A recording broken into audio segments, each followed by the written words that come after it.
Welcome to online class. Today we are going to discuss one of the important topic, our history part, that is world in the 20th century. ലോകം 20-ാം നൂറ്റാണ്ടിൽ. അപ്പോൾ നമ്മൾ ഒരു നൂറ്റാണ്ടിൽ നടന്നിട്ടുള്ള പ്രധാനപ്പെട്ട സംഭവങ്ങളെക്കുറിച്ചാണ് ഇവിടെ പഠിക്കാൻ പോകുന്നത്. ഏത് നൂറ്റാണ്ടാണ്? 20-ാം നൂറ്റാണ്ട്. 20-ാം നൂറ്റാണ്ട് എന്ന് പറയുന്നത് 1901 മുതൽ 2000 വരെയുള്ള കാലഘട്ടമാണ് 20-ാം നൂറ്റാണ്ട് എന്ന് പറയുന്നത്. അപ്പോൾ നമ്മളിപ്പോൾ ജീവിച്ചുകൊണ്ടിരിക്കുന്നത് 21-ാം നൂറ്റാണ്ടാണ്. ഈ പാഠഭാഗത്തിൽ പ്രധാനമായിട്ടും 2 സംഭവങ്ങളെക്കുറിച്ചാണ് നമ്മൾ പഠിക്കുന്നത്. ഒന്ന് first world war and second world war. 2 ലോക മഹായുദ്ധങ്ങളെക്കുറിച്ചാണ് ഈ പാഠഭാഗങ്ങളിൽ പഠിക്കുന്നത്. അതിൻ്റെ കൂടെ തന്നെ ആ യുദ്ധങ്ങളിലേക്ക് നയിച്ചിട്ടുള്ള പ്രധാനപ്പെട്ട കാരണങ്ങൾ എന്തെല്ലാമാണ്, അതിൻ്റെ റിസൾട്ട്സ് എന്തൊക്കെയാണ്, അതിൻ്റെ കൂടെ തന്നെ 2 ലോകമഹായുദ്ധങ്ങൾ കഴിഞ്ഞതിന് ശേഷം ലോകത്തുണ്ടായിട്ടുള്ള പ്രധാനപ്പെട്ട മാറ്റങ്ങൾ എന്തൊക്കെയാണ്, ഇത് മാത്രമേ നമ്മൾ ഈ ഒരു പാഠഭാഗത്ത് പഠിക്കുന്നുള്ളൂ. വളരെ ശ്രദ്ധയോടെ നിങ്ങൾ തുടക്കം മുതൽ കേൾക്കുക, മനസ്സിലാക്കുക. നമുക്ക് നമ്മുടെ പാഠത്തിലേക്ക് കടക്കാം.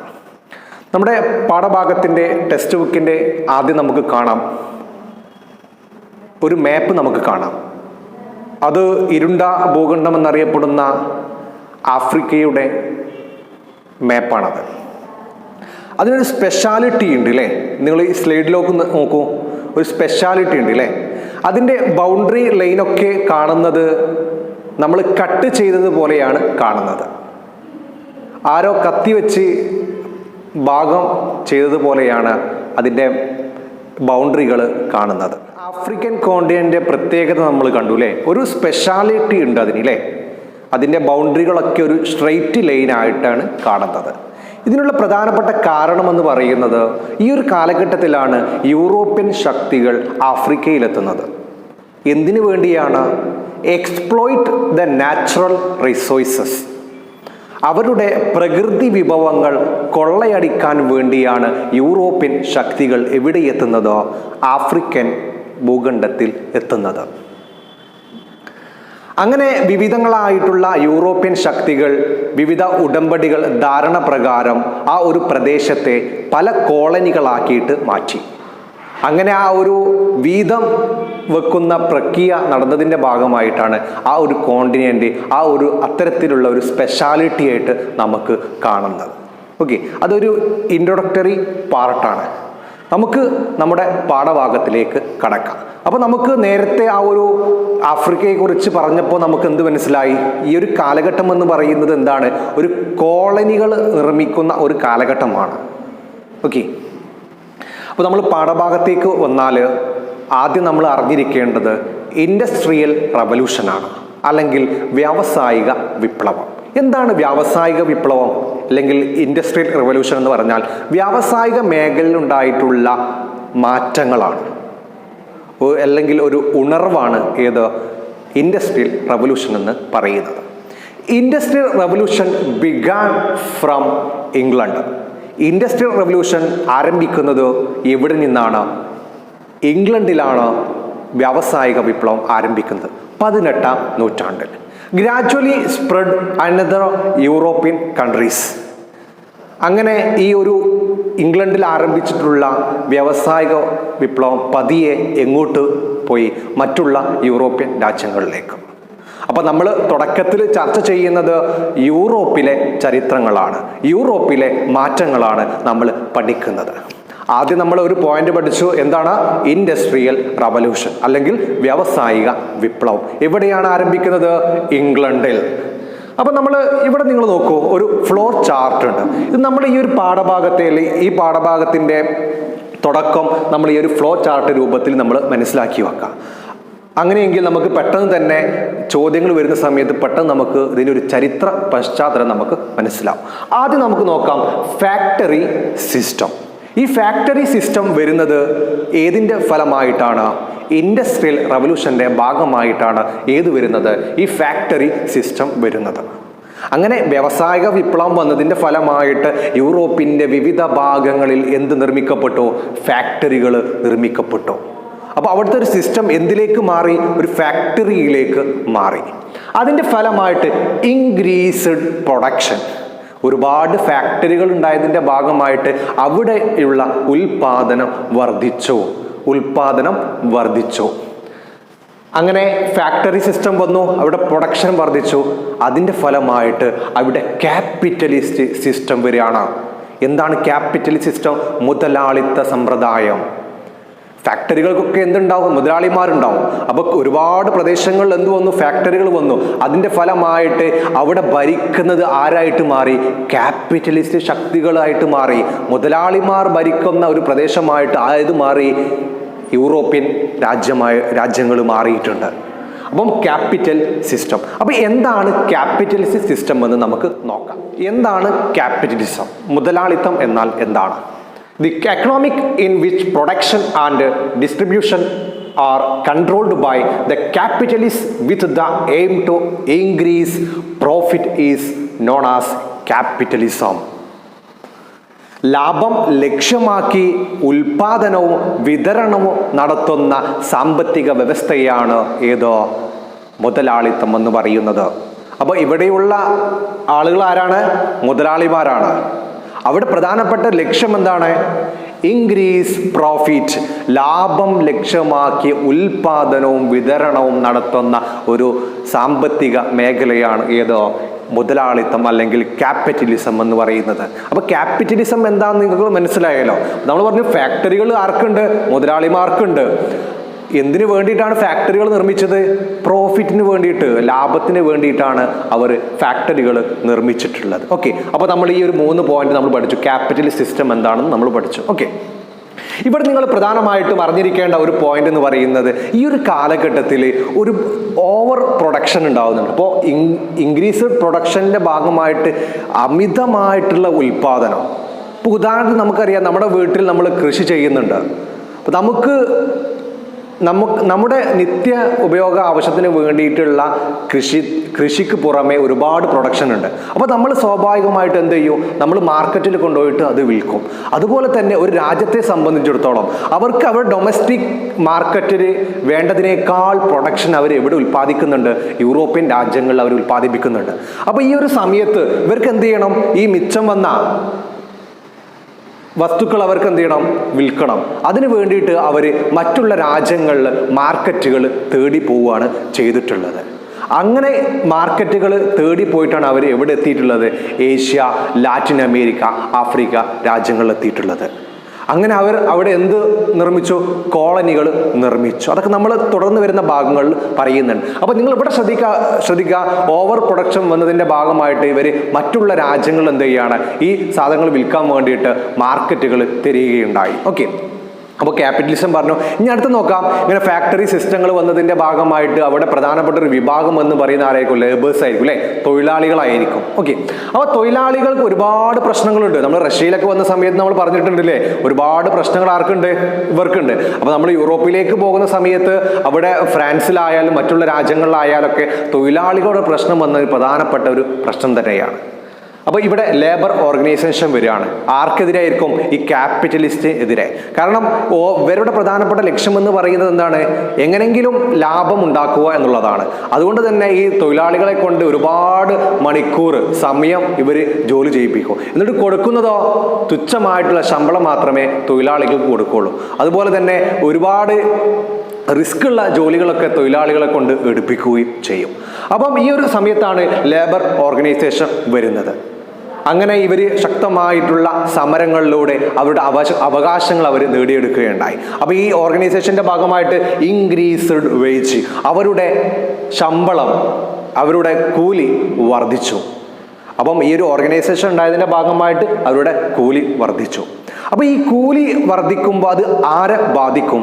മുതലാളിമാരെ ബാധിക്കും. അപ്പോൾ അവരുടെ ഇൻക്രീസ്ഡ് പ്രൊഡക്ഷൻ കോസ്റ്റ്, അവിടെ ഉൽപാദനം ഉണ്ടാക്കാനുള്ള ചെലവ് വർദ്ധിച്ചു. അപ്പോൾ കൂടുതൽ ശമ്പളം കൊടുക്കുന്നതിൻ്റെ ഭാഗമായിട്ട് അവർക്ക് എന്ത് വർദ്ധിക്കും? മുതലാളിമാരെ ബാധിക്കും. അപ്പോൾ ഈ ഒരു സമയത്താണ് ക്യാപിറ്റൽ എക്സ്പോർട്ട് ഇവരെന്ത് ചെയ്യാണ്? സാധനങ്ങൾ മറ്റുള്ള മാർക്കറ്റിലേക്ക് എക്സ്പോർട്ട് ചെയ്യുകയാണ്. നേരത്തെ നമ്മൾ പറഞ്ഞു ഓവർ പ്രൊഡക്ഷൻ ഉണ്ട്, അപ്പം മിച്ചം വന്ന സാധനങ്ങൾ എന്ത് ചെയ്യാണ്? അവർ എക്സ്പോർട്ട് ചെയ്യുകയാണ് അതർ കൺട്രീസ്. പ്രധാനമായിട്ടും നമുക്കറിയാം ഏഷ്യ, ആഫ്രിക്ക, ലാറ്റിൻ അമേരിക്ക തുടങ്ങിയിട്ടുള്ള രാജ്യങ്ങൾ അവർക്ക് ഓൾറെഡി എന്തുണ്ട്? ബന്ധങ്ങളുണ്ട്, ആ ഒരു രാജ്യങ്ങളുമായിട്ട് ബന്ധങ്ങളുണ്ട്. അപ്പോൾ ആ ഒരു പ്രദേശങ്ങളിലേക്ക് അവരെന്ത് ചെയ്തു? ക്യാപിറ്റൽ എക്സ്പോർട്ട്, മുതലാളിമാർ എന്ത് ചെയ്തു? എക്സ്പോർട്ട് ചെയ്തു. ആ ഒരു സമയത്താണ് കൊളോണൈസേഷൻ വരുന്നത്, അല്ലെങ്കിൽ കോളനി വൽക്കരണം ഈ ഒരു കാലഘട്ടത്തിലാണ് വരുന്നത്. അപ്പോൾ നമ്മൾ പറഞ്ഞു ഇവർ ക്യാപിറ്റൽ എന്ത് ചെയ്തു? എക്സ്പോർട്ട് ചെയ്യാണ് ഇവിടെ മറ്റുള്ള രാജ്യങ്ങളിൽ. അങ്ങനെ അവരെന്ത് ചെയ്തു? അവിടെ കോളനികൾ സ്ഥാപിച്ചു. അപ്പോൾ അതിൻ്റെ കൂടെ തന്നെ പ്രധാനമായിട്ടും ഒരു 3 പോയിന്റ് നമ്മൾ പഠിക്കേണ്ടതുണ്ട്. സാധാരണ 2 മാർക്കിനൊക്കെ എക്സാമിന് വരുന്ന ഒരു ചോദ്യമാണ്. Okay, colonial masters invested capital in the colonies. അവർ എന്തുകൊണ്ടാണ് കോളനികളിൽ അവർ ഈ സാധനങ്ങൾ എക്സ്പോർട്ട് ചെയ്യാൻ കാരണം? ഒന്ന് നമുക്ക് നോക്കാം. ചീപ്പ് ലേബർ, അവർക്ക് തൊഴിലാളികളെ സുലഭമായിട്ട് കിട്ടും. നമുക്കറിയാം ഇപ്പം നമ്മുടെ ഇന്ത്യയിലേക്ക് വന്ന ആകെ ഒരു കാലഘട്ടത്തിലും അതുപോലെ തന്നെ ആഫ്രിക്കയിലൊക്കെ അടിമകളെ പോലെ ജോലി ചെയ്യിപ്പിച്ചിട്ടില്ല ആര്? ബ്രിട്ടീഷുകാർ. ഓക്കെ, അപ്പോൾ ഒന്നാമത്തെ പോയിന്റ് എന്താണ്? ചീപ്പ് ലേബർ, തൊഴിലാളികളെ സുലഭമായിട്ട് ലഭിക്കും. പക്ഷേ അവിടെ കിട്ടാഞ്ഞിട്ടാണോ? അവിടെ എന്തുണ്ട്? തൊഴിലാളികളുടെ ഓർഗനൈസേഷൻ ഉണ്ട്. അവർക്ക് എതിരെ, തൊഴിലാളികൾക്കെതിരെ എന്തെങ്കിലും പ്രശ്നങ്ങൾ നടന്നാൽ അവിടെ പ്രശ്നങ്ങൾ ഉണ്ടാവും. അപ്പോൾ അവരെന്ത് ചെയ്യാണ്? കോളനിയിലേക്ക് പോവാണ്. അപ്പോൾ കോളനിയിലേക്ക് പോയ സമയത്ത് സുലഭമായിട്ട് തൊഴിലാളികളെ കിട്ടും, കുറച്ച് കൂലി കൊടുത്താൽ മതി. ഓക്കെ, രണ്ടാമത് നോക്കുക, അവൈലബിലിറ്റി ഓഫ് റോ മെറ്റീരിയൽസ്. അവർക്ക് പ്രൊഡക്ഷൻ ഉണ്ടാക്കാൻ വേണ്ടിയിട്ടുള്ള റോ മെറ്റീരിയൽസ് അല്ലെങ്കിൽ അസംസ്കൃത വസ്തുക്കൾ എവിടെ ലഭ്യമാണ്? കോളനികളിൽ ലഭ്യമാണ്. അടുത്ത് നോക്കുക, ലോ കോസ്റ്റ്, കുറച്ച് ചെലവുള്ളൂ. എന്തിന്? പ്രൊഡക്ഷന്. അവർക്ക് ഉൽപാദനം ഉണ്ടാക്കാൻ എന്തേ ഉള്ളൂ? കുറച്ച് പണം മാത്രമേ ആവശ്യമുള്ളൂ. അതുപോലെ തന്നെ അവർ ഉൽപ്പാദിപ്പിച്ചുള്ള വസ്തുക്കൾക്ക് അവരെന്ത് ചെയ്യാം? സെല്ലിങ് ദെയർ പ്രൊഡക്റ്റ്, അവരുടെ ഉൽപ്പാദനം എന്ത് ചെയ്യുക? കോളനികളിൽ തന്നെ അവർക്ക് എന്ത് ചെയ്യുക? വിൽക്കുക. അങ്ങനെയുള്ള എളുപ്പ മാർഗങ്ങളുണ്ട്. അതൊക്കെ കൊണ്ടാണ് അവർ എവിടെ ഇൻവെസ്റ്റ് ചെയ്യാൻ കാരണം? മുതലാളിമാർ കോളനികൾ ഇൻവെസ്റ്റ് ചെയ്യാനുള്ള പ്രധാനപ്പെട്ട കാരണം എന്ന് പറയുന്നത്. ഓക്കെ, അപ്പോൾ അത് നിങ്ങൾ പഠിച്ചല്ലോ, കൊളോണൈസേഷൻ. ഓക്കെ, അപ്പോൾ ഒരു കോളനിലേക്ക് വരാനുള്ള പ്രധാനപ്പെട്ട കാരണം എന്ന് പറയുന്നത് ഈ ഒരു 3 പോയിന്റാണ്. ഓക്കെ, നമുക്ക് ഇമ്പീരിയലിസം എന്നാൽ എന്താണ്? ഓക്കെ, വാട്ട് ഈസ് ഇമ്പീരിയലിസം അല്ലെങ്കിൽ സാമ്രാജ്യത്വം? The distinctive phase of flow of finance capital to colony. ഈ ഒരു സമ്പത്തിന്റെ ഒഴുക്കാണ് എവിടുന്ന്? ക്യാപിറ്റലിൽ നിന്ന് കോളനികളിലേക്കുള്ള ഒരു ഒഴുക്കാണ് എന്ത്?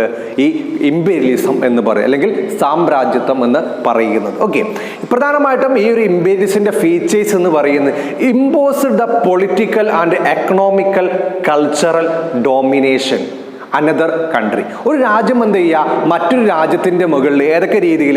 രാഷ്ട്രീയമായി, സാമ്പത്തികമായി, സാംസ്കാരികമായി ആധിപത്യം സ്ഥാപിക്കുക. ഏതിന്റെ പ്രത്യേകതയാണ്? ഇമ്പീരിയലിസത്തിന്റെ പ്രത്യേകതയാണ്. അപ്പൊ നമ്മൾ സാമ്രാജ്യത്വ ശക്തികളൊക്കെ എന്ന് പറയാറുണ്ട് അല്ലേ? അപ്പൊ ആ ശക്തികൾക്ക് ഒരു രാജ്യത്തിന്റെ മുകളിൽ എന്തൊക്കെ ഉണ്ടാവും? രാഷ്ട്രീയമായും സാമ്പത്തികമായും സാംസ്കാരികമായിട്ടും അവർക്ക് അധികാരം ഉണ്ടാകും. അതാണ് ഏത് പേരിൽ അറിയപ്പെടുന്നത്? ഇമ്പീരിയലിസം എന്ന് പറയുന്നത്. അങ്ങനെ ഈ ഒരു ഡോമിനേഷൻ അവർ പ്രധാനമായിട്ടും നടത്തിയിട്ടുള്ളത് 3 വ്യവസ്ഥയിലൂടെയാണ്. ഒന്ന് legal system, administrative system, military force. അവരുടെ നിയമപരമായിട്ടുള്ള വ്യവസ്ഥയിലൂടെ അവരെ നടപ്പിലാക്കി. അതുപോലെ തന്നെ ഭരണഘടനാപരമായിട്ട്, അതുപോലെ തന്നെ മിലിറ്ററി, സൈനികരെ ഉപയോഗിച്ചിട്ട് എന്ത് ചെയ്തു? ഈ ഒരു രാജ്യത്തേക്ക് അവരെന്ത് ചെയ്തു? കോളനികളാക്കിയിട്ട് മാറ്റി. അപ്പം ഇമ്പീരിയലിസം എന്താണെന്ന് നമ്മൾ പഠിച്ചു. പ്രധാനപ്പെട്ട ഈ ഒരു പ്രശ്നം തന്നെയാണ് ഏതിലേക്ക് നയിക്കുന്നത്? 1-ാം ലോക മഹായുദ്ധത്തിലേക്ക് നയിക്കുന്നത്. നിലവിൽ നമ്മുടെ ചരിത്രം എവിടെ വന്നാണ് നിൽക്കുന്നത്? ക്യാപിറ്റലിസ്റ്റ് ശക്തികളിൽ നിന്ന് എങ്ങോട്ട് മാറി? ഇമ്പീരിയലിസ്റ്റ് ശക്തിയിലേക്ക് പോയി. ഇപ്പം യൂറോപ്യൻ ആളുകൾ എന്ത് ചെയ്തു? ഒരുപാട് ഇമ്പീരിയലിസ്റ്റ് ശക്തികളായിട്ട് മാറി അല്ലേ? സാമ്രാജ്യത്വ ശക്തികളായിട്ട് മാറി. അപ്പോൾ അവർക്ക് എവിടെയൊക്കെ കോളനികളുണ്ട്? ആഫ്രിക്കയിൽ, ഏഷ്യയിൽ, ലാറ്റിൻ അമേരിക്കൻ കോണ്ടിനെന്റ്സിലൊക്കെ എന്തുണ്ട്? ഒരുപാട് കോളനികളുണ്ട്. ഓക്കെ, അപ്പം ആ കോളനിയിലേക്ക് അവർ വരാനുണ്ടായിരുന്ന പ്രധാനപ്പെട്ട കാരണങ്ങൾ നമ്മൾ പറഞ്ഞു അല്ലേ? അവർ ഇൻവെസ്റ്റ് ചെയ്യാനുള്ള പ്രധാനപ്പെട്ട കാരണങ്ങൾ 3 പോയിന്റ്സ് നമ്മൾ പറഞ്ഞു. ഓക്കെ, അത് നിങ്ങൾ ഓർത്തിരിക്കുക. അതുപോലെ തന്നെ ഇങ്ങനെ ഇവർ ഈ കോളനികളിൽ എത്തിയ സമയത്ത് എങ്ങനെയെല്ലാമാണ് ഈ കോളനി ജനങ്ങളെ ബാധിച്ചിട്ടുള്ളത്, അല്ലെങ്കിൽ കോളനികളെ എങ്ങനെയെല്ലാമാണ് ഇവരുടെ വരവ് ബാധിച്ചത് എന്ന് നമുക്ക് നോക്കാം. How did imperialism affect the colonies? ഒന്നാമത്തെ പോയിന്റ് നോക്കാം. Traditional economic system of the colonies was destroyed. അവിടെ ഉണ്ടായിരുന്ന ഒരു സാമ്പത്തിക വ്യവസ്ഥ തകർന്നു. ആരുടെ വരവോടെ? ഇംപീരിയലിസ്റ്റിന്റെ വരവോടെ, സാമ്രാജ്യത്വത്തിന്റെ വരവോടെ ഈ കോളനികളിലെ എന്ത് തകർന്നോ? എക്കണോമിക് സിസ്റ്റം തകർന്നോ, വാസ് ഡിസ്ട്രോയിഡ്. ഓക്കെ, രണ്ടാമത്തെ പോയിന്റ് നോക്കൂ. Administrative and judicial system were replaced. അവിടെ ഉണ്ടായിരുന്ന ഭരണക്രമം, നീതിന്യായ വിഭാഗം എല്ലാം താറുമാറായിട്ട് മാറി, തകർക്കപ്പെട്ടു. ആരുടെ വരവോടെ? ഇംപീരിയലിസ്റ്റ് ശക്തിയുടെ വരവോടെ. മൂന്നാമത്തെ പോയിന്റ് നോക്കൂ. People in colonies were forced to cultivate cash crops in lieu of traditional food crops. നിലവിൽ അവർ ചെയ്തിരുന്ന ഒരു കൃഷി എന്ന് പറയുന്നത് എന്തായിരുന്നു? ഫുഡ് ക്രോപ്സ് ആയിരുന്നു, ഭക്ഷ്യവിളകളായിരുന്നു. അതിന് പകരമായിട്ട് എന്ത് ചെയ്യാൻ തുടങ്ങി? ക്യാഷ് ക്രോപ്സ്, നാണ്യ വിളകൾ. ആരുടെ വരവോടെ? സാമ്രാജ്യത്വ ശക്തികളുടെ വരവോടെ. മൂന്നാമത്തെ പോയിന്റ് നോക്കൂ. Poverty and unemployment increased. ഇവരുടെ വരവോടെ അവിടെ ദാരിദ്ര്യം വർദ്ധിച്ചു, അതുപോലെ തന്നെ തൊഴിലില്ലായ്മ വർദ്ധിച്ചു. ആളുകൾക്ക് ജോലി ഇല്ലാതായിട്ട് മാറി. ആളുകളൊക്കെ എന്തായിട്ട് മാറി? ദരിദ്രരായിട്ട് മാറി. അടുത്ത് നോക്കൂ. Natural resource were widely exploited. അവിടെ ഉണ്ടായിരുന്ന നാച്ചുറൽ റിസോഴ്സ് ഒക്കെ എന്ത് ചെയ്തു? ചൂഷണം ചെയ്യപ്പെട്ടു. Indigenous art, literature, language, culture and education system were destroyed. അവിടെ നാട്ടിലുണ്ടായിരുന്ന, തദ്ദേശീയമായി ഉണ്ടായിരുന്ന അവരുടെ ഭാഷകൾ, സംസ്കാരങ്ങൾ എല്ലാം എന്ത് ചെയ്തു? തകർക്കപ്പെട്ടു. ആരുടെ വരവോടെ? ഈ സാമ്രാജ്യത്വ ശക്തിയുടെ വരവോടെ. പ്രധാനമായിട്ടും സാധാരണ 4 മാർക്കിന് ചോദിക്കാറുള്ള ഒരു ചോദ്യമാണ്, എങ്ങനെയെല്ലാമാണ് ഈ കോളനി ജനങ്ങളെ ബാധിച്ചത്? നിങ്ങൾ ഈ പറഞ്ഞ സമയത്ത് തന്നെ എന്ത് ചെയ്യുക? ഈ ഭാഗങ്ങൾ ഓർത്തെടുക്കുക. എന്നിട്ട് എക്സാമിന് ഈ ഒരു ഭാഗം ചോദിക്കുന്ന സമയത്ത് വളരെ നല്ല രീതിയിൽ നിങ്ങൾ ഈ ഒരു ഭാഗം എഴുതേണ്ടതാണ്. ഓക്കെ, അപ്പോൾ നമുക്ക് ഇനി അടുത്ത ഭാഗത്തേക്ക് പോകാം. അടുത്തതായിട്ട് നമ്മൾ ചർച്ച ചെയ്യാൻ പോകുന്നത് 1-ാം ലോക മഹായുദ്ധമാണ്. അതിലേക്ക് നയിച്ചിട്ടുള്ള പ്രധാനപ്പെട്ട കാരണം എന്ന് പറയുന്നത്, നമ്മൾ പറഞ്ഞു ഇംപീരിയലിസ്റ്റ് ശക്തികൾ എന്ന് പറയുന്നത് ഒരു രാജ്യമല്ല, യൂറോപ്പിലെ വിവിധങ്ങളായിട്ടുള്ള രാജ്യങ്ങളുണ്ട്. അതിൽ ഫ്രാൻസ് ഉണ്ട്, ബ്രിട്ടൻ ഉണ്ട്, തുടങ്ങിയിട്ടുള്ള രാജ്യങ്ങളൊക്കെ ഏത് ശക്തികളാണ്? ഇംപീരിയലിസ്റ്റ് ശക്തികളാണ്. അപ്പോൾ നമ്മൾ ഇന്ത്യയിലേക്ക് നോക്കുന്ന സമയത്ത് ആദ്യമായിട്ട് ഇവിടെ എത്തിയ ഒരു വിദേശികൾ എന്ന് പറയുന്നത് ആരാണ്? പോർച്ചുഗീസുകാരാണ് അല്ലേ, വാസ്കോ ഡ ഗാമ. പിന്നീടാണ് ഫ്രഞ്ചുകാരും ബ്രിട്ടൻകാരൊക്കെ വന്നത്. ഇവിടെ ആധിപത്യം സ്ഥാപിച്ചതാരാണ്? ബ്രിട്ടീഷുകാരാണ്. അതുപോലെ തന്നെ ഈ ഒരു സമയത്ത് ഇവർ കോളനികൾക്ക് വേണ്ടിയിട്ട് ഒരു കോമ്പറ്റീഷൻ, ഒരു മത്സരം നടക്കുകയുണ്ടായി. അത് എന്തിലേക്ക് നയിക്കുക? ഒരു കോൺഫ്ലിക്റ്റിലേക്ക് നടക്കുകയാണ്, ഒരു സംഘർഷത്തിലേക്ക് എത്തി. അങ്ങനെ ഈ ഒരു സംഘർഷം ഏതിലേക്ക് പോവുകയാണ്? ഒരു ലോക യുദ്ധത്തിലേക്ക് പോവുകയാണ്. അപ്പോൾ നമ്മുടെ ഈ ഒരു പാഠഭാഗത്തിലെ ഒരു എസ്സേ പാർട്ടിലേക്കാണ് നമ്മൾ പോകുന്നത്. നേരത്തെ നമ്മൾ പറഞ്ഞു ഇംപീരിയലിസ്റ്റ്, ആ കാര്യങ്ങളൊക്കെ നിങ്ങൾ ഓർത്തിരിക്കുക. ആ കോളനികൾക്ക് വേണ്ടിയിട്ടുള്ളൊരു മത്സരം ഏതിലേക്ക് പോവുകയാണ്?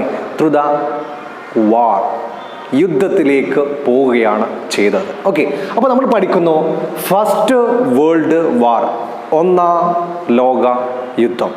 ഇത് നടന്നിട്ടുള്ള വർഷം എന്ന് പറയുന്നത് 1914 മുതൽ 18 വരെയുള്ള ഒരു കാലഘട്ടമാണ് 1-ാം ലോക മഹായുദ്ധത്തിൻ്റെ കാലഘട്ടം എന്ന് പറയുന്നത്. ഓക്കെ, അപ്പോൾ ഏകദേശം നിങ്ങൾക്ക് മനസ്സിലായി എന്തുകൊണ്ടാണ് 1-ാം ലോക മഹായുദ്ധം ഉണ്ടായതെന്ന് അല്ലേ?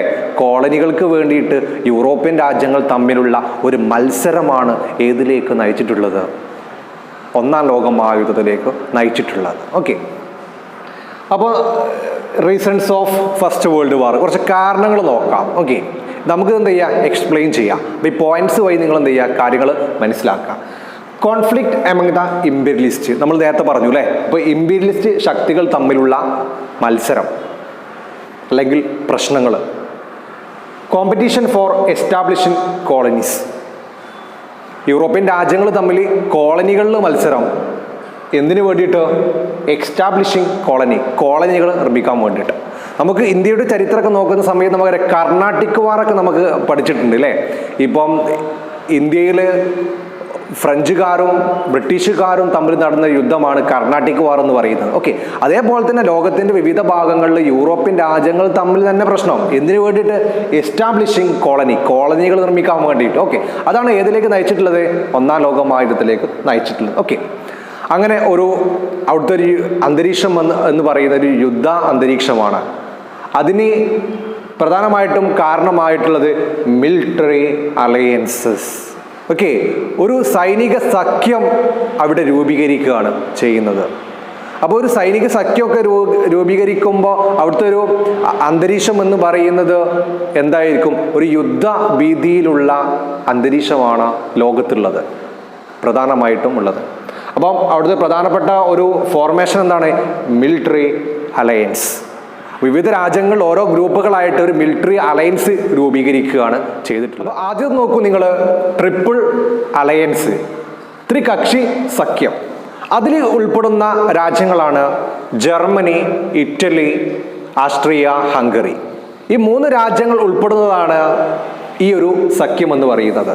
രണ്ടാമത്തെ സഖ്യം നോക്കൂ, ട്രിപ്പിൾ എൻഡന്റ് അല്ലെങ്കിൽ ത്രികക്ഷി സൗഹാർദ്ദം. അതിൽ വരുന്ന രാജ്യങ്ങളാണ് ഇംഗ്ലണ്ട്, ഫ്രാൻസ്, റഷ്യ. അപ്പോൾ ടോട്ടലി എത്ര രാജ്യങ്ങളുണ്ട്? 6 രാജ്യങ്ങളുണ്ട്. ഓക്കെ, അപ്പോൾ 2 ഗ്രൂപ്പുകളായിട്ട് അവർ തിരിഞ്ഞു. ഇപ്പോൾ ഉദാഹരണത്തിന് റഷ്യക്ക് എന്തെങ്കിലും പ്രശ്നം ഉണ്ടാകുന്ന സമയത്ത് ആരൊക്കെ സപ്പോർട്ട് ചെയ്യും? ഇംഗ്ലണ്ടും ഫ്രാൻസും സപ്പോർട്ട് ചെയ്യും. അതുപോലെ തന്നെ ഇവിടെ ഇറ്റലിക്ക് ഒരു പ്രശ്നം ഉണ്ടാകുമ്പോൾ ജർമ്മനിയും ആസ്ട്രിയ, ഹംഗറി എന്ത് ചെയ്യും? ഇവരെ സപ്പോർട്ട് ചെയ്യും. അങ്ങനെ ലോകം ഒരു യുദ്ധാന്തരീക്ഷത്തിലേക്ക് പോയിക്കൊണ്ടിരിക്കുകയാണ്. ആ ഒരു സമയത്ത് തന്നെയാണ് collection, manufacturing of weapons and buying. ഒരുപാട് വെപ്പൺസ്, ആയുധങ്ങൾ ഇവർ വാങ്ങിക്കൂട്ടുകയാണ് ചെയ്തത്. അതുപോലെ തന്നെ അതിൻ്റെ നിർമ്മാണവും. അപ്പം ഒരു യുദ്ധമുണ്ടായാൽ അതിനെ നേരിടാൻ വേണ്ടിയിട്ട് ഒരുപാട് മാരകമായിട്ടുള്ള ആയുധങ്ങൾ അവർ നിർമ്മിക്കുകയും വാങ്ങിക്കൂട്ടുകയും ചെയ്തു. അപ്പോൾ ലോകം ഏതിൻ്റെ ഒരു ഭീതിയിലാണുള്ളത്? ഒരു യുദ്ധത്തിൻ്റെ ഭീതിയിലേക്ക് ഇങ്ങനെ പോയിക്കൊണ്ടിരിക്കുകയാണ് ചെയ്യുന്നത്. അപ്പോൾ നമ്മൾ പറഞ്ഞു ആ ഒരു അന്തരീക്ഷം എന്ന് പറയുന്നത് എന്താണ്? ഒരു യുദ്ധ അന്തരീക്ഷമാണ്. ഒരുപാട് രാജ്യങ്ങൾ എന്ത് ചെയ്യാണ്? ഈ മിലിറ്ററി അലയൻസിൽ ഉൾപ്പെടുന്ന രാജ്യങ്ങൾക്ക് ഒരുപാട് ആയുധങ്ങൾ വാങ്ങിക്കൂട്ടുകയാണ് നമ്മൾ പറഞ്ഞു. ഓക്കെ, അപ്പോൾ ആ ഒരു സമയത്താണ് അവർ ഉപയോഗിച്ചിട്ടുള്ളൊരു സ്ട്രാറ്റജി എന്ന് പറയുന്നത് അഗ്രസീവ് നാഷണാലിസം. ഇപ്പോൾ ഓരോ രാജ്യത്തിൻ്റെ ആളുകളെ സപ്പോർട്ട് കിട്ടാൻ വേണ്ടിയിട്ട് അവർ കണ്ട ഒരു മാർഗം എന്ന് പറയുന്നത് അഗ്രസീവ് നാഷണാലിസമാണ്, അല്ലെങ്കിൽ തീവ്ര ദേശീയത. ഈ തീവ്ര ദേശീയത എന്ന് പറഞ്ഞാൽ നമുക്കറിയാം, നാഷണാലിസം എന്ന ദേശീയത, നമ്മുടെ രാജ്യത്തോട് നമുക്ക് സ്നേഹം ഉണ്ടാകാം. അതൊരു അഗ്രസീവ് ആയാലോ, തീവ്ര ദേശീയത ആയിട്ട് മാറിയാലോ അത് അപകടം തന്നെയാണ്. കാരണം നമ്മുടെ രാജ്യം ചെയ്യുന്ന എല്ലാ കാര്യത്തെയും അംഗീകരിക്കുക, എന്നിട്ട് മറ്റുള്ള രാജ്യങ്ങളെ എന്ത് ചെയ്യുക? ശത്രുവായിട്ട് കാണുക. അപ്പോൾ ആ ഒരു അഗ്രസീവ് നാഷണാലിസമാണ് ഇവിടെ ഉപയോഗിച്ചിട്ടുള്ള സ്ട്രാറ്റജി എന്ന് പറയും. നമ്മൾ പറഞ്ഞു യൂറോപ്യൻസ് അവിടെ ഉപയോഗിച്ചിട്ടുള്ള ഒരു സ്ട്രാറ്റജി എന്ന് പറയുന്നത് ഏതാണ്? Aggressive nationalism. Okay, formation of 3 movements based on aggressive nationalism. ഈ അഗ്രസീവ് നാഷണാലിസം അല്ലെങ്കിൽ തീവ്ര ദേശീയതയുമായി ബന്ധപ്പെട്ട് 3 പ്രസ്ഥാനങ്ങൾ അവിടെ രൂപീകരിക്കുകയുണ്ടായി. 3 മൂവ്മെന്റ്സ്. ഒന്ന് നോക്ക് നിങ്ങൾ, പാൻസ്ലാവ് മൂവ്മെന്റ്സ്. ഏതാണ്? Pan-Slav movements. ഇത് അണ്ടർ ദ റഷ്യയുടെ നേതൃത്വത്തിൽ നടന്നതാണ് ഏത്? പാൻസ്ലാവ് മൂവ്മെന്റ് എന്ന് പറയുന്നത്. ഓക്കെ, അവിടെ ഉണ്ടായിരുന്ന ഒരു സ്ലേവിക് പീപ്പിൾ, ജനങ്ങളുടെ ഒരു ഐക്യത്തിന് വേണ്ടിയിട്ടാണ് ഏത് പ്രസ്ഥാനം രൂപീകരിച്ചത്? Pan-Slav movement. അടുത്തത് നോക്കൂ, പാൻ ജർമ്മൻ മൂവ്മെന്റ്സ്. ഇത് ആരുടെ നേതൃത്വത്തിലാണ്? ജർമ്മനിയുടെ നേതൃത്വത്തിലാണ് ഈ പാൻ ജർമ്മൻ മൂവ്മെന്റ്സ്. ഇത് അവിടെ ഉണ്ടായിരുന്ന ട്യൂട്ടോണിക് വിഭാഗം ജനങ്ങൾ അവരുടെ ഐക്യത്തിന് വേണ്ടിയിട്ട് രൂപീകൃതമായതാണ് ഏതോ പാൻ ജർമ്മൻ മൂവ്മെന്റ്. അടുത്തതാണ് റിവെഞ്ച് മൂവ്മെന്റ് അല്ലെങ്കിൽ പ്രതികാര പ്രസ്ഥാനം. ഇത് ഫ്രാൻസിൻ്റെ കീഴിലുള്ളതായിരുന്നു. ആ ഒരു സമയത്ത് ഫ്രാൻസിൻ്റെ പ്രദേശമായിരുന്ന ഒരു സ്ഥലം ജർമ്മനിയുടെ കയ്യിലായിരുന്നു. അത് വീണ്ടെടുക്കാൻ വേണ്ടിയിട്ട് ഫ്രാൻസിൻ്റെ നേതൃത്വത്തിലുള്ള ഒരു മൂവ്മെന്റ്സ് ആയിരുന്നു ഏത്? പ്രതികാര പ്രസ്ഥാനം എന്ന് പറയുന്നത്. അപ്പോൾ ഇത് നിങ്ങൾക്ക് സാധാരണ ഈ അഗ്രസീവ് നാഷണാലിസവുമായി ബന്ധപ്പെട്ട് രൂപം കൊണ്ട പ്രസ്ഥാനങ്ങൾ ചോദിക്കാറുണ്ട്, 2 മാർക്കിനൊക്കെ ചോദിക്കാറുണ്ട്. ഓക്കെ, അപ്പോൾ ഈ 3 പ്രസ്ഥാനങ്ങൾ നിങ്ങൾ ഓർത്തു വെക്കുക. ഏതൊക്കെ രാജ്യങ്ങളുടെ കീഴിലാണ് ഈ പ്രസ്ഥാനങ്ങൾ നടന്നിട്ടുള്ളത് എന്ന് നോക്കാം. ഓക്കെ, അത് ഏത് ബേസ് ചെയ്തിട്ടാണ്? അഗ്രസീവ് നാഷണാലിസം അല്ലെങ്കിൽ തീവ്ര ദേശീയതയുമായി ബന്ധപ്പെട്ടുണ്ടായതാണ് ഏതോ ഈ ഒരു 3 പ്രസ്ഥാനങ്ങൾ എന്ന് പറയുന്നത്. ഓക്കെ, അപ്പോൾ നമ്മൾ പറഞ്ഞു വന്നത് എന്താണ്? റീസൺസ് ഓഫ് ഫസ്റ്റ് വേൾഡ് വാർ ആണ്. അപ്പോൾ കോൺഫ്ലിക്റ്റ് നമ്മൾ പറഞ്ഞു, അതേപോലെ തന്നെ മിലിറ്ററി അലയൻസ് നമ്മൾ പറഞ്ഞു, 2 അലയൻസ് ഉണ്ട്. അതുപോലെ തന്നെ അത് അലയൻസുമായി ബന്ധപ്പെട്ട് ഒരുപാട് വെപ്പൺസ് ഒക്കെ അവരെ വാങ്ങി കൂട്ടുകയുണ്ടായി. ഇപ്പം നമ്മൾ പറഞ്ഞതാണ് അഗ്രസീവ് നാഷണാലിസം. ഓക്കെ, ഇനി അടുത്ത ഒരു പ്രശ്നമാണ്, പ്രധാനപ്പെട്ട പ്രശ്നമാണ് ഇമ്പീരിയലിസ്റ്റ് ക്രൈസിസ്. എന്താണ്? സാമ്രാജ്യത്വ പ്രശ്നങ്ങൾ. 1-ാം ലോക മഹായുദ്ധത്തിലേക്ക് നയിച്ചിട്ടുള്ള പ്രധാനപ്പെട്ട ഒരു റീസൺ എന്ന് പറയുന്നത് ഇമ്പീരിയലിസ്റ്റ് ക്രൈസിസ് ആണ്, സാമ്രാജ്യത്വ പ്രതിസന്ധികൾ. Okay, there are 2 imperialist crisis. ഒന്നാമത്തെ നോക്ക്, മൊറോക്കൻ ക്രൈസിസ്, മൊറോക്കോ പ്രതിസന്ധി. മൊറോക്കോ എന്ന് പറയുന്നത് ആഫ്രിക്കയിലുള്ള ഒരു പ്രദേശമാണ്. ഈ ഒരു പ്രദേശത്തിൻ്റെ ആധിപത്യം, അതിൻ്റെ മുകളിലുള്ള ഉത്തരവാദിത്യം ഫ്രാൻസിനാണെന്ന് ബ്രിട്ടൻ അംഗീകരിച്ചു. അങ്ങനെ അംഗീകരിക്കുന്ന ഒരു സീക്രട്ട് ട്രീറ്റി അവിടെ നടന്നിട്ടുണ്ട്. ഇൻ 1904 1904 ഒരു രഹസ്യ ധാരണയിലൂടെ മൊറോക്കോ പ്രദേശത്തിൻ്റെ ആധിപത്യം, ഫ്രാൻസിൻ്റെ ആധിപത്യം ആര് അംഗീകരിച്ചു? ബ്രിട്ടൻ അംഗീകരിച്ചു. പക്ഷേ ആ ഒരു പ്രദേശത്തെ നോട്ടമിട്ട് നിന്നിരുന്ന ജർമ്മനി ഇതിനെ എതിർത്തു.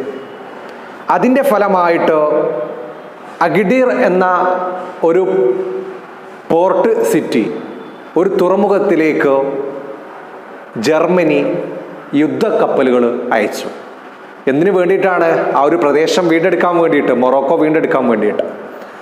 പക്ഷേ ആ ഒരു സമയത്ത് ഫ്രാൻസ് ആ ഒരു പ്രശ്നത്തിൽ ഇടപെട്ട് അവിടെ ഉണ്ടായിരുന്ന ഫ്രഞ്ച് കോങ്കോ എന്ന് പറയുന്ന ഒരു പ്രദേശം ആർക്ക് കൊടുത്തു? ജർമ്മനിക്ക് കൊടുത്തു.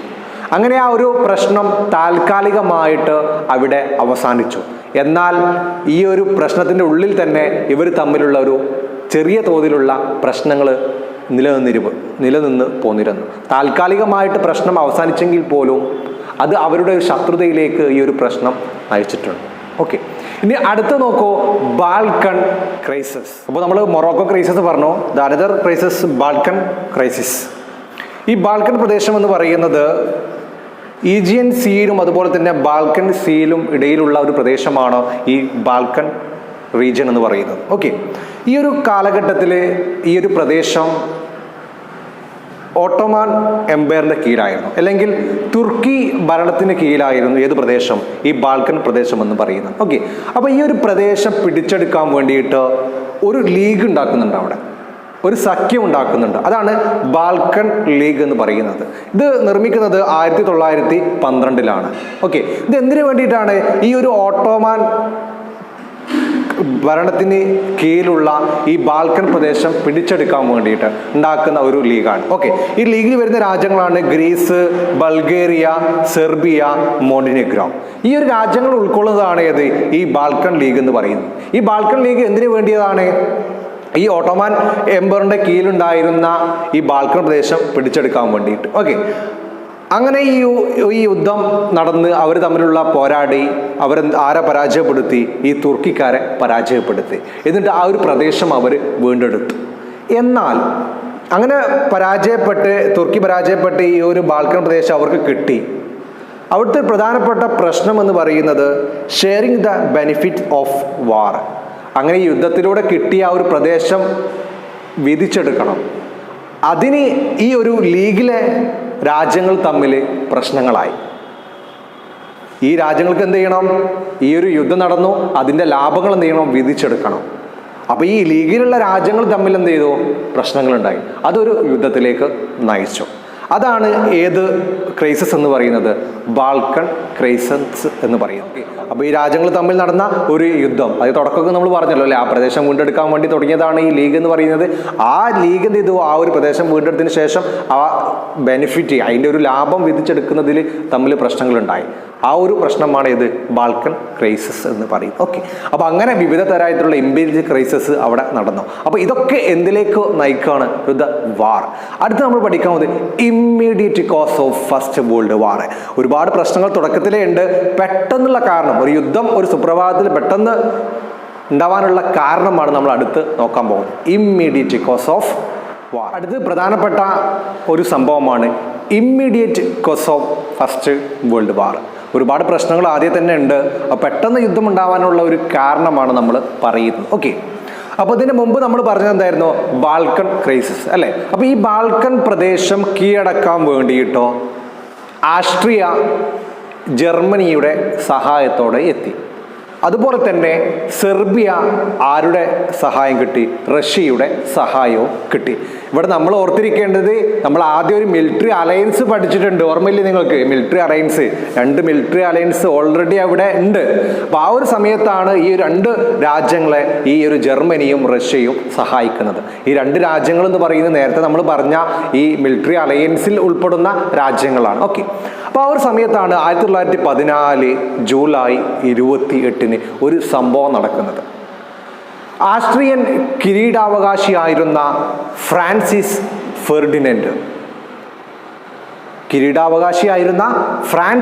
ഫെർഡിനൻഡിനെ സെർബിയൻ യുവാവായിട്ടുള്ള ഗാവ്ലോ പ്രിൻസപ്പ് അസാസിനേറ്റഡ്. ഈ ഗാവ്ലോ പ്രിൻസപ്പ് എന്ന് പറയുന്ന സെർബിയൻ യുവാവ് എന്ത് ചെയ്തു? ഈ ഒരു ഫ്രാൻസിസ് ഫെർഡിനൻഡിനെ വധിച്ചു. അപ്പോൾ ഈ ഫ്രാൻസിസ് ഫെർഡിനൻഡ് എന്ന് പറയുന്നതാണ് ആസ്ട്രിയയുടെ വെറും കിരീടാവകാശിയാണ്. അപ്പം അദ്ദേഹത്തെ ആര് കൊന്നു? ഈ ഒരു സെർബിയൻ യുവാവ് കൊന്നു. അപ്പോൾ ഈ 2 പേരുകൾ നിങ്ങൾ പഠിച്ചു വെക്കുക. ഓക്കെ, എവിടുന്നാണ് കൊന്നത്? അറ്റ് ബോസ്നിയൻ തലസ്ഥാനമായിരുന്ന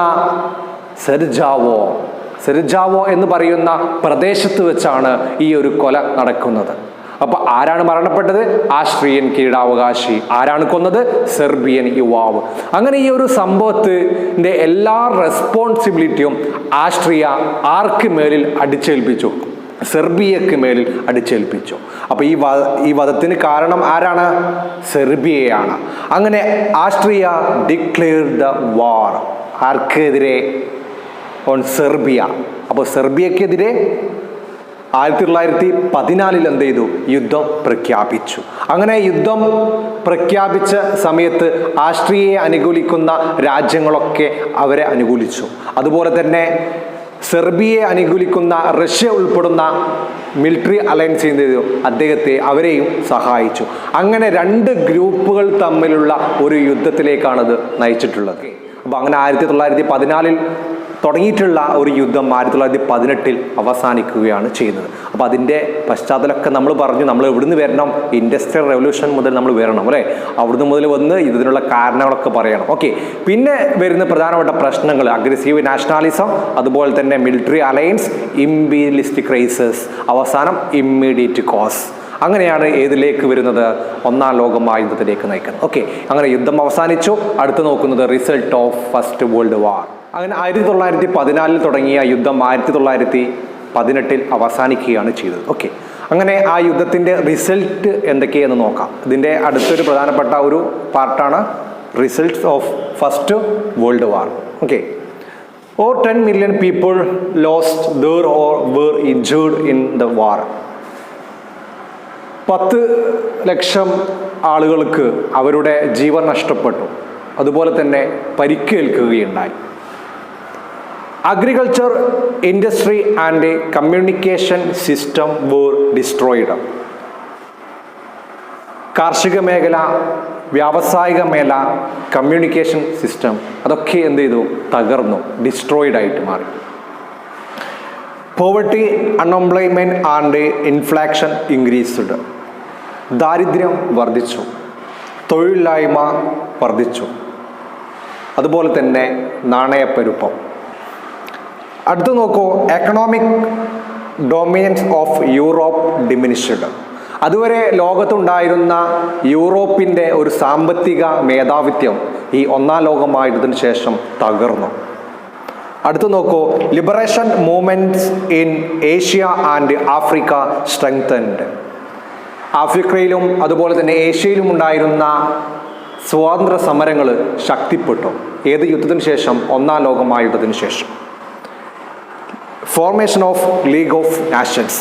ലോകത്ത് സമാധാനത്തിന് വേണ്ടിയിട്ട് ഒരു ലീഗ് രൂപപ്പെട്ടു. അതാണ് ലീഗ് ഓഫ് നാഷൻസ്, സർവ രാഷ്ട്ര സഖ്യം. കാരണം ഇനി ലോകത്തൊരു യുദ്ധം ഉണ്ടാവാതിരിക്കാൻ വേണ്ടിയിട്ട്, ലോക സമാധാനത്തിന് വേണ്ടിയിട്ട് ഒന്നാം ലോക മഹായുദ്ധത്തിന് ശേഷം രൂപം കൊണ്ട ഒരു സംഘടനയാണ് ലീഗ് ഓഫ് നാഷൻസ്. അപ്പോൾ ഇത്തരത്തിലുള്ള കാര്യങ്ങളാണ് ഒന്നാം ലോക മഹായുദ്ധത്തിൻ്റെ ഫലങ്ങൾ എന്ന് പറയുന്നത്. അപ്പോൾ നമ്മുടെ ഈ ഒന്നാം ലോക മഹായുദ്ധം ഇവിടെ അവസാനിക്കുകയാണ്. പ്രധാനമായിട്ട് നിങ്ങൾ ആ തുടക്കം മുതൽ, ആ ചരിത്ര പശ്ചാത്തലം മുതൽ തന്നെ നിങ്ങൾ ഓർത്തിരിക്കുക. അങ്ങനെ ഓർത്തിരുത്താൽ തന്നെയാണ് ഈ ഒരു ഭാഗം വളരെ സിമ്പിളായിട്ട് നമുക്ക് തോന്നുക എന്നുള്ളത്. ഓക്കെ, അപ്പോൾ നമുക്ക് അടുത്ത ഭാഗത്തേക്ക് പോകാം. ഒന്നാം ലോക മഹായുദ്ധത്തിൻ്റെ റിസൾട്ടാണ് നമ്മൾ അവസാനമായി പറഞ്ഞത്. ഇനി അടുത്ത് നോക്കൂ നിങ്ങൾ, യുദ്ധം അവസാനിച്ചു. അങ്ങനെ ബ്രിട്ടൻ്റെ നേതൃത്വത്തിലുള്ള ട്രിപ്പിൾ എൻഡൻഡ് ആ ഒരു യുദ്ധത്തിൽ വിജയിച്ചു. അങ്ങനെ ആ യുദ്ധത്തിന് ശേഷം നടന്നിട്ടുള്ള പ്രധാനപ്പെട്ട ഒരു സംഭവമാണ് ഒരു പീസ് കോൺഫറൻസ് നടക്കുന്നുണ്ട്, ഒരു സമാധാന ചർച്ച. അങ്ങനെ ആ ഒരു പ്രധാനമായിട്ട് ഈ ഒരു കോൺഫറൻസ് നടന്നിട്ടുള്ളത് പോസ്റ്റ് സിറ്റുവേഷൻ, യുദ്ധത്തിന് ശേഷമുള്ള ഒരു അന്തരീക്ഷം ചർച്ച ചെയ്യാൻ വേണ്ടിയിട്ടാണ്. ആ ഒരു കോൺഫറൻസ് നടന്നിട്ടുള്ളത് അറ്റ് പാരീസ് ഇൻ 1919 പാരീസിൽ വെച്ചിട്ടാണ് ഈ ഒരു കോൺഫറൻസ് നടക്കുന്നത്. ഓക്കെ, അങ്ങനെ ആ ഒരു കോൺഫറൻസിൽ വെച്ച് ഒരു ഉടമ്പടി വെക്കുകയുണ്ടായി. ആ ഒരു ഉടമ്പടിയാണ് വെർസായിസ് ട്രീറ്റി, വെർസായി ഉടമ്പടി എന്ന് പറയുന്നത്. ഈ ട്രീറ്റി ആര് തമ്മിലാണ് എന്ന് ചോദിച്ചാൽ ജർമ്മനിയും അതുപോലെ തന്നെ വിക്ടറിയസ് പവറും, വിജയിച്ച രാജ്യങ്ങളും ജർമ്മനിയും തമ്മിൽ ഒരു ഉടമ്പടി വെക്കുകയുണ്ടായി. ആ ഉടമ്പടിയിൽ ഇപ്രകാരമാണ്, ജർമ്മനിയിലെ പ്രദേശങ്ങളെയൊക്കെ ഈ ഒരു വിജയിച്ച രാജ്യങ്ങൾ കോളനികളായിട്ട് ഡിവൈഡ് ചെയ്തു. അതുപോലെ തന്നെ അവർ പറഞ്ഞിട്ടുള്ളത് ഈ യുദ്ധം നടക്കാനുള്ള കാരണം, അല്ലെങ്കിൽ ഈ യുദ്ധത്തിൻ്റെ എല്ലാ കുറ്റവും ആർക്ക് മേലിൽ അടിച്ചേൽപ്പിച്ചു? ജർമ്മനിക്ക് മേലിൽ അടിച്ചേൽപ്പിച്ചു. അങ്ങനെ ആ യുദ്ധത്തിൻ്റെ നഷ്ടപരിഹാരമായിട്ട് ഒരു ഹ്യൂജ് എമൗണ്ട് ആര് പേ ചെയ്യണം? ജർമ്മനി പേ ചെയ്യണം. അതുപോലെ തന്നെ എക്യുപ്പൈ റിച്ച് മൈൻസ്, അവരെന്ത് ചെയ്തെന്ന് വെച്ചാൽ ജർമ്മനിയിൽ ഉണ്ടായിരുന്ന പ്രധാനപ്പെട്ട ഖനന, കൽക്കരി വ്യവസായശാലകളൊക്കെ ഇവർ പിടിച്ചെടുത്തു. ആര്? ഈ വിക്ടറീസ് രാജ്യങ്ങൾ. അതിനെ guilt the impose on Germany, യുദ്ധത്തിൻ്റെ കുറ്റവും ആർക്ക് മേലിൽ അടിച്ചേൽപ്പിച്ചു? ജർമ്മനിക്ക് മേലിൽ ആരടിച്ചേൽപ്പിച്ചു? ഈ വിജയിച്ച രാജ്യങ്ങൾ. അപ്പോൾ ഇതിൽ പ്രധാനമായിട്ട് നിങ്ങൾ ഓർക്കേണ്ടത്, ഈ ഒരു വർഷം നിങ്ങൾ ഓർക്കുക, പാരീസിൽ വെച്ചാണ് അവിടെ വെച്ചിട്ടുള്ള ട്രീറ്റി, വെർസാലി ട്രീറ്റി.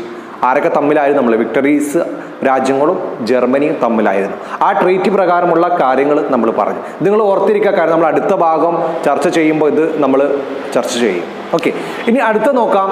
യുദ്ധം അവസാനിച്ച് അങ്ങനെ ഒരുപാട് വർഷങ്ങൾ കഴിഞ്ഞ് 1929 ആയ സമയത്ത് ഒരു വേൾഡ് എക്കണോമിക് ഡിപ്രഷൻ വരികയാണ് ചെയ്തത്. ഓക്കെ, അപ്പോൾ അതിന് മുമ്പ് ഒരു കാര്യം നിങ്ങൾ മനസ്സിലാക്കേണ്ടത്, ഒന്നാം ലോക മഹായുദ്ധം ലോകത്തെ ഏകദേശം രാജ്യങ്ങളൊക്കെ ബാധിച്ചിട്ടുണ്ട്. ഇപ്പോൾ പ്രത്യക്ഷമായോ അല്ലെങ്കിൽ പരോക്ഷമായോ ലോകത്തിൻ്റെ എല്ലാ രാജ്യങ്ങളും അതിൻ്റെ ഭാഗമായിട്ടുണ്ട്.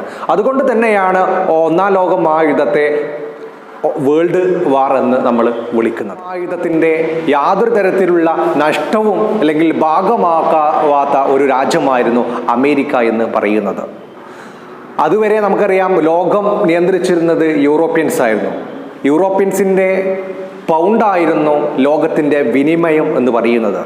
അങ്ങനെ ഒന്നാം ലോക മഹായുദ്ധത്തിന് ശേഷം നമ്മൾ പറഞ്ഞു, അതിൻ്റെ റിസൾട്ട് നോക്കിയ സമയത്ത് നമ്മൾ പറഞ്ഞു, യൂറോപ്യൻ രാജ്യങ്ങളുടെ എക്കണോമിക് സിസ്റ്റം തകർന്നു. അങ്ങനെ ആ ഒരു സമയത്താണ് വേൾഡിൽ ഒരു എക്കണോമിക് പവറായിട്ട് അമേരിക്ക വരുന്നത്. അപ്പോൾ പൗണ്ടിന് പകരം ഡോളറായിട്ട് വരികയാണ് ചെയ്യുന്നത്. അങ്ങനെ ആ സമയത്ത് ഒരുപാട് നഷ്ടങ്ങൾ അനുഭവിച്ചു കൊണ്ടിരുന്ന ഈ യൂറോപ്യൻ രാജ്യങ്ങൾ ഇവരിൽ നിന്ന് കടമെടുത്തു. ആരിൽ നിന്ന്? അമേരിക്കയിൽ നിന്ന് പണം കടമെടുത്തു. അങ്ങനെ ഒരുപാട് ഡോളറൊക്കെ ഇവർ കടമെടുത്ത് ഇവരുടെ ആവശ്യങ്ങൾക്ക് വേണ്ടി ഒരുപാട് പ്രശ്നങ്ങളുണ്ട്, അതൊക്കെ പരിഹരിക്കാൻ വേണ്ടിയിട്ട് പണം കടമെടുത്തു. പക്ഷേ ഈ ഒരു എക്കണോമിക് പവർ അമേരിക്കയിൽ ഉണ്ടായിരുന്ന ഈ സാമ്പത്തിക മേധാവിത്വം ഒരുപാട് വർഷം നീണ്ടു നിന്നില്ല. 1929 ആയ സമയത്ത് അമേരിക്കയിൽ ഒരു എക്കണോമിക് ഡിപ്രഷൻ വരികയാണ്, ഒരു സാമ്പത്തിക മാന്ദ്യം. അത് ആരംഭിക്കുന്നത് എവിടെയാണ്? ഇൻ USA, അമേരിക്കയിൽ ആരംഭിക്കുകയാണ്. അവിടെ ആകെ സാമ്പത്തിക മേഖല ഉണ്ടായിരുന്ന ഒരു രാജ്യത്ത് പോലും എന്തായിട്ട് മാറി? ഒരു എക്കണോമിക് ഡിപ്രഷൻ വന്നു. ഓക്കെ, അപ്പോൾ നമ്മൾ അടുത്ത് നോക്കുന്നു ഇതിൻ്റെ ഭാഗമായിട്ട് എന്തെല്ലാമാണോ ഇതിൻ്റെ ഇമ്പാക്റ്റ് എന്തൊക്കെയാണ് നോക്കാം നമുക്ക് എക്കണോമിക് ഡിപ്രഷൻ്റെ. Okay, people who became pauper because of the war couldn't afford the commodity. ഈ യുദ്ധം പാപ്പരാക്കിയിട്ടുള്ള ജനങ്ങൾക്ക് സാധനങ്ങൾ വാങ്ങാൻ കഴിവില്ലാതായിട്ട് മാറി. രണ്ടാമത് നോക്കൂ, goods were kept unsold in factory. സാധനങ്ങൾ ആളുകൾ വാങ്ങാതെ ഫാക്ടറികളിൽ കെട്ടിക്കിടന്നു.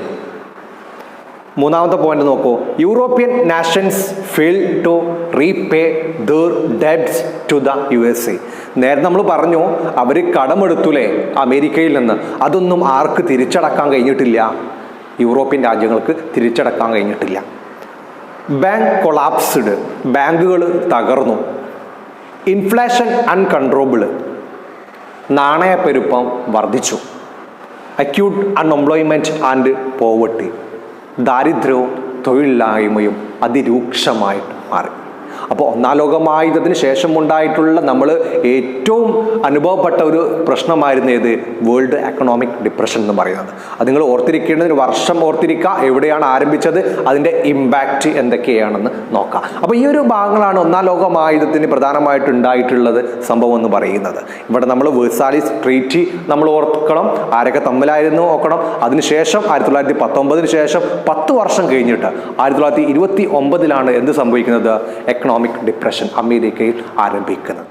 അങ്ങനെ ലോകം ഒരു സാമ്പത്തിക മാന്ദ്യം നേരിട്ടു. അതിൻ്റെ ഇമ്പാക്റ്റ് നമ്മൾ ചർച്ച ചെയ്തു. ഓക്കെ, അപ്പോൾ നമ്മൾ ഇന്നത്തെ ഈ ഒരു വീഡിയോയിൽ നമ്മൾ പറഞ്ഞിട്ടുള്ളത് രണ്ടാമത്തെ ചാപ്റ്ററാണ് ലോകം 20-ാം നൂറ്റാണ്ടിൽ. നിങ്ങൾ തുടക്കം മുതലേ നിങ്ങളൊന്ന് ആലോചിച്ച് നോക്കൂ. ഇൻഡസ്ട്രിയൽ റെവല്യൂഷൻ, അതുപോലെ തന്നെ ഫാക്ടറി സിസ്റ്റം, ആ ഒരു സമയത്താണ് ക്യാപിറ്റലിസം വരുന്നത്. പിന്നീട് ക്യാപിറ്റലിസം എന്തായിട്ട് മാറി? ഇമ്പീരിയലിസത്തിലേക്ക് മാറി.